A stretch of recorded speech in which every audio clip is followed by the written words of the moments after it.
Senator Greg Ball, thanks for joining us today. Good to be here. Thank you. And you said your top legislative priority is this Jobs for Heroes program.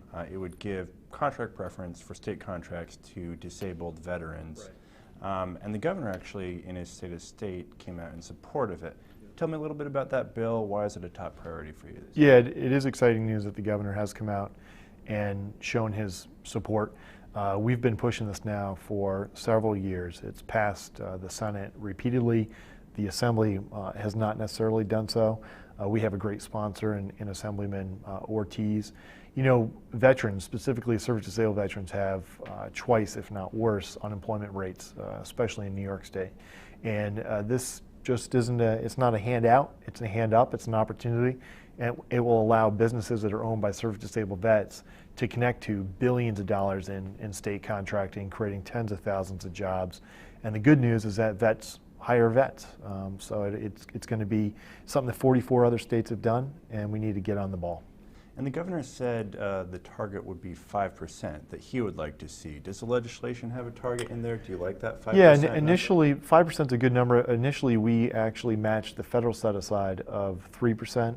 5%, anything higher is welcomed, and to the extent that we can work together to make it happen. We've just got to make sure that it's not just a study, and that it doesn't cap it like some bills I've seen that actually cap it beneath $1 million.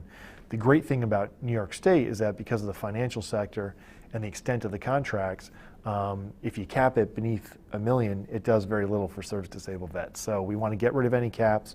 5% set aside is great. It's higher than 3%. But we want to make sure that this is meaningful, and we allow vets to have meaningful employment, and we allow them to really connect into the billions of dollars available in the financial sector and beyond. And the governor has had some success with MWBEs, minority and women-owned businesses, exceeded that 20% target in the past year. Would this be entirely separate from that? I mean, could there be conflict that, you know, some of these people competing for contracts in the minority and women-owned business sector would compete with these disabled veterans? Well, you know, a lot of service-disabled vets, and we're talking about men and women, some of whom are missing a limb or 3-degree burns all over the body. The good news is that 95% of vets that are involved in an attack or hurt in combat, 95% of them do return because of advances in both medical technology as well as vests and whatnot. That said, when they return, we're not doing a very good job of getting them back into the economy. The success of the minority and women-owned program is to be applauded, and we've made sure, specifically in our legislation, that it would not conflict in any way with that, you know, very successful and good program. And switching gears, it's been about 1 year since the passage of the SAFE Act. That's the governor's landmark gun control law. You did not vote for that law, and you've been a critic of it. The guy who ran against you a year ago, Justin Wagner, he made a comment recently, you know, criticizing you for your vote on that law. Yeah. Where do you see we are a year later? Are we safer because of this law?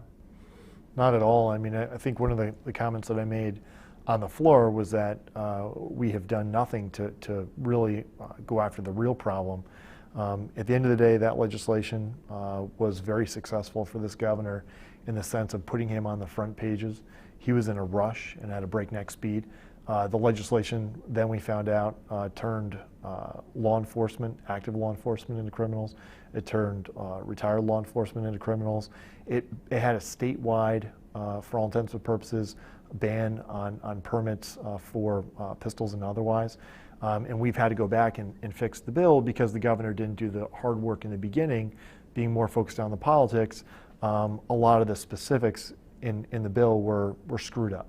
I think that had the governor not pushed it through in the middle of the night and had allowed the public to give input, he would have even been better served by having a better piece of legislation.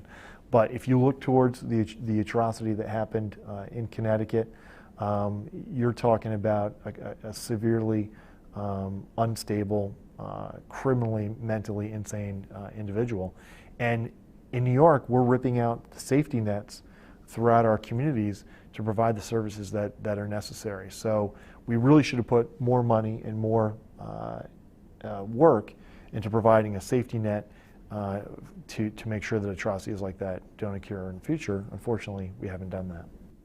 Now, you've often been mentioned as someone that might one day run for another office, maybe a higher office. I think recently you commented about Putnam County, which you represent, that there's a large vacuum of leadership. Could you see yourself one day running for county executive? You know, I term limited myself in the Assembly. I certainly have term limited myself in the Senate. So regardless, I'm not going to, be here at 70 years of age. It's just, it is, what it is. I take my office, we work 7 days a week, and I take, every opportunity to accomplish great things for my district every day.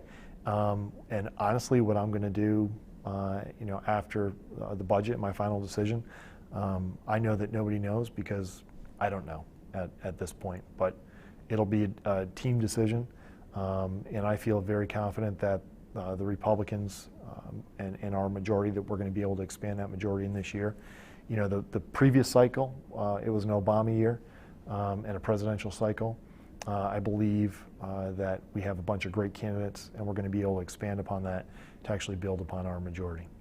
And one last question. I was looking at your district. I believe you represent Mount Kisco, which is where the governor lives. Do you represent the governor in the Senate? Do you mean geographically or philosophically?